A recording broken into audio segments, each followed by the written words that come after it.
Hola Internet y bienvenidos al Viaje del Héroe, la serie donde recapitulamos, hablamos y opinamos de las historias de nuestros personajes favoritos. Soy Julián Groba Bilbao. Y yo Ezequiel Capelo Lalia.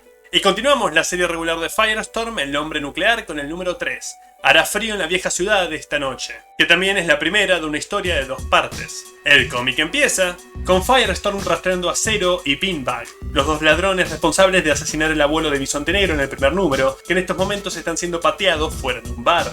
Sí, Gary Conway les puso como nombre Zero y bolsa de frijoles. ¿Se acuerdan cuando dijimos anteriormente que Firestorm no estaba siendo presentado en un cuadro de texto?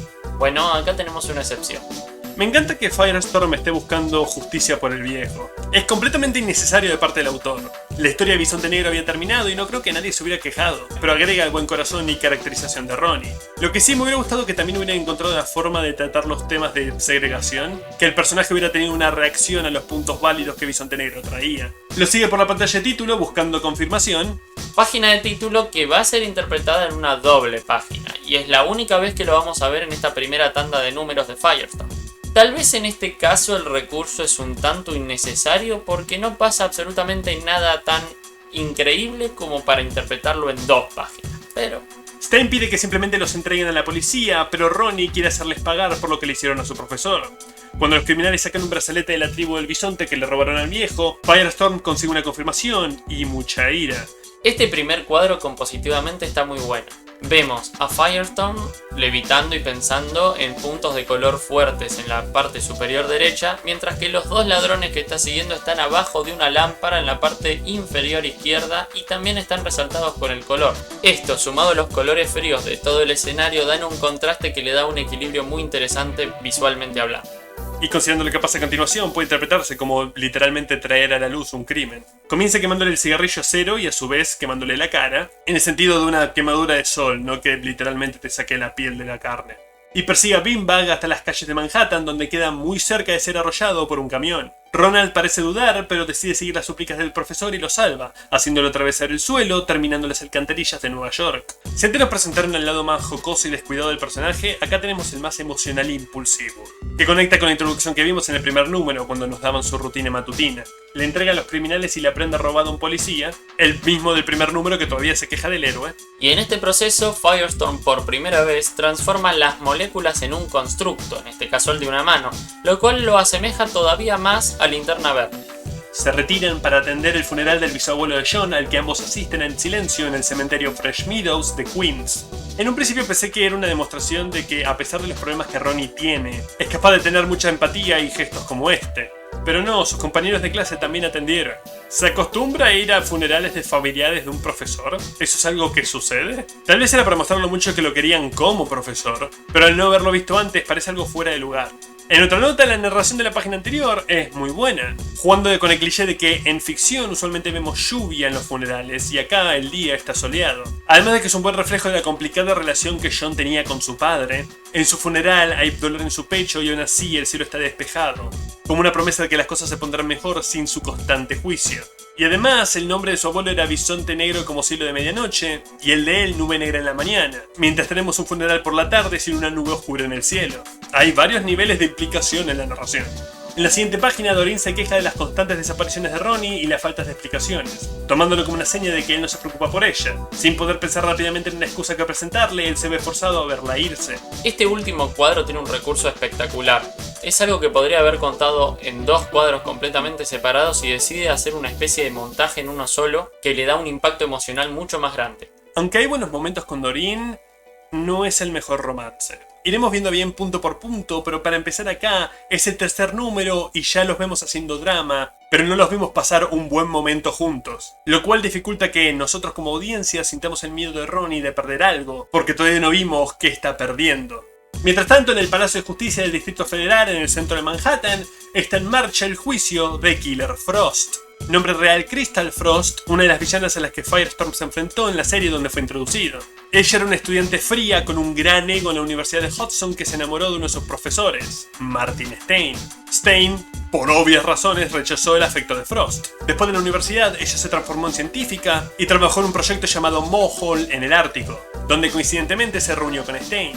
Durante la investigación, Crystal accidentalmente quedó encerrada en una cámara experimental de congelación térmica y como resultado se transformó en este ser que puede proyectar olas de frío helado y absorber el calor. A partir de ese momento comenzó a llamarse a sí misma Killer Frost. Lo primero que intentó hacer con su poder es matar al profesor Stein por su rechazo de hace años, sin embargo él ya era la mitad de Firestorm y lograron derrotarla. Porque Frost no ha demostrado todavía sus poderes, su abogado dice que la cámara térmica que la mantiene contenida es un tratamiento inhumano y una violación de los derechos civiles. La jueza accede a que sea sacada y Frost usa esto como una oportunidad para escapar, congelando primero al guardia y luego a su abogado. Próximamente se dirige hacia los reporteros presentes y da su declaración de gobernar Nueva York. Esta historia es el punto álgido de la arrogancia de Frost, que fue introducido como dijimos en la primera serie de Firestorm y tuvo un par de apariciones en la Liga de la Justicia. Venganzas mezquinas contra gente de su pasado ya no le alcanza, y busca reforzar su ego a costa de cuanta gente sea posible. Pero cuando termina de dar su discurso nos vuelven a dar una toma general de la corte mostrándola completamente congelada. En el Instituto Bradley, Ron y Raymond siguen intentando hablar con Doreen, pero ella simplemente lo ignora.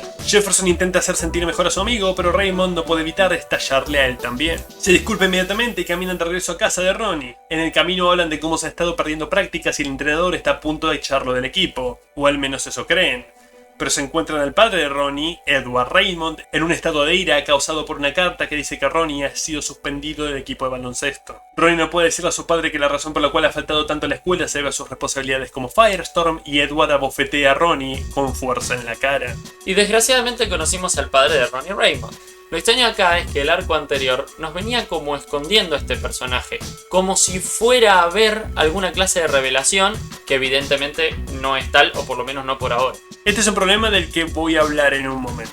Ronnie se queja de que su padre nunca está en casa, pero cuando intenta vivir su vida, todos quieren explicaciones y que él se adapte a las exigencias de los otros. La idea que ha estado saltando de a poco a lo largo de este número llega a su punto de ebullición y sale volando transformado en Firestorm en un estallido, mandando verbalmente a todos al infierno. El profesor Stein, que se ve involucrado en el golpe, cree que fue invocado por el ataque de algún villano, pero al darse cuenta de lo que realmente sucede, conversa con el adolescente. Ok, acá hay un claro intento de hacer un paralelo entre Martin Stein y Edward Raymond. Hasta ahora lo único que hemos visto de uno es negligencia y abuso, mientras que del otro comprensión y consejos. La idea parece ser que Stein sea más un padre para Raymond que su propio padre. Por eso sus momentos de crecimiento y bondad ocurren cuando es Firestorm, mientras sufre cuando está en su forma civil, y ese abuso cada tanto explota en otras partes de su vida. Todo esto está muy bien representado y es una excelente historia, si fuera la historia que van a contar. De hecho, el abuso de su padre no va a ser referenciado como tal, tratado como un hombre sobreexigente, en lugar del causante del daño emocional que Ronnie claramente tiene. El cómic no dice que Edward está en lo correcto, déjenme ser claros. Él va a tener un viaje de crecimiento propio, pero siento que no es tratado con la seriedad que esta introducción da, la cual es, en estos 3 números literalmente lo único que hemos visto es él gritándole, ignorándolo y golpeando a su hijo. En Concordance Research, Harry Carew se encuela en el laboratorio vacío de Martin Stein y descubre la grabación que el profesor rápidamente borró en el primer número, la cual procede a robar con planes para recuperar los datos perdidos. Volvemos con Killer Frost, que fue el depósito de agua del Bronx, el cual suministra el agua potable de la mayoría de Manhattan. Mata al guardia y procede a entrar a la reserva. Ella procede a dar la mayor demostración de poder de esta Killer Frost. Con un toque congela toda el agua. A través de las tuberías, su poder es dirigido al resto de la ciudad, y cada edificio, cada persona, cada árbol y animal de los 5 barrios de Nueva York quedan cubiertos con una gruesa capa de hielo y escarcha. Con un movimiento, Killer Frost tomó la ciudad. Ahora más calmado, Ronnie Raymond y Martin Stein ven desde la bahía la ciudad volverse hielo y vuelan tras la inmediata sospechosa.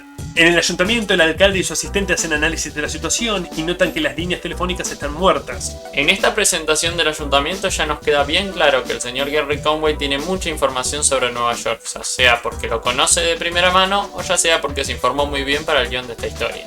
Se preguntan por qué son los únicos que no están completamente congelados, a lo que Killer Frost, que entró por algún lado, les contesta. Ella los dejó vivir porque quiere que les ceda el control de la ciudad. No funcionaría así, particularmente porque no quiere el título de alcaldesa, sino de reina.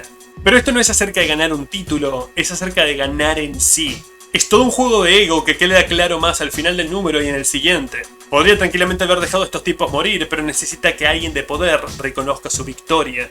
Congela al asistente y cuando va a continuar su tortura al alcalde, Firestorm aparece, atravesando la pared. Ella lo ataca con una metralla de carámbanos que Firestorm derrite, pero ese segundo le permitió a Frost escapar al techo. Él la persigue y la encuentra sentada en un trono.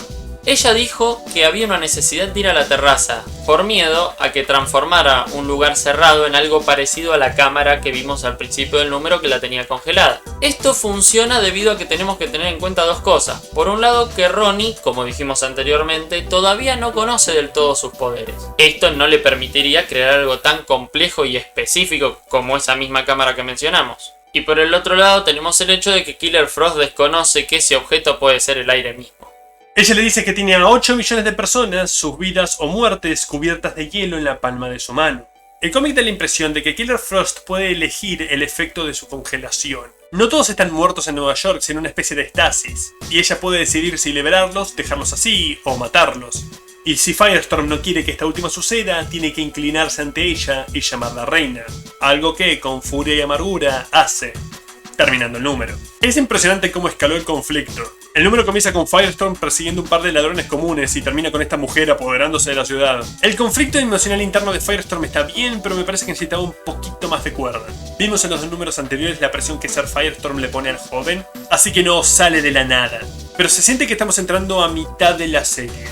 Sí, tuvo la serie anterior, pero si estaba presente, esta es una nueva serie y esos conflictos necesitan ser de alguna forma restablecidos. Por último, Frost es mi villana favorita de Firestorm. Y aunque esta es una buena introducción para ver la amenaza que representa y puede representar, lo que la hace más entretenida para mí está en el siguiente número, El corazón de Killer Frost, el cual veremos el miércoles cuando demos nuestro siguiente paso en el viaje del héroe.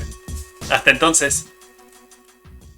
¡Hey! Si te quedaste hasta el final, probablemente te haya gustado nuestro contenido o realmente lo odiaste. En cualquier caso, por favor considera suscribirte o al menos darle un me gusta. Esos 2 clics ayudan más de lo que pueden imaginar.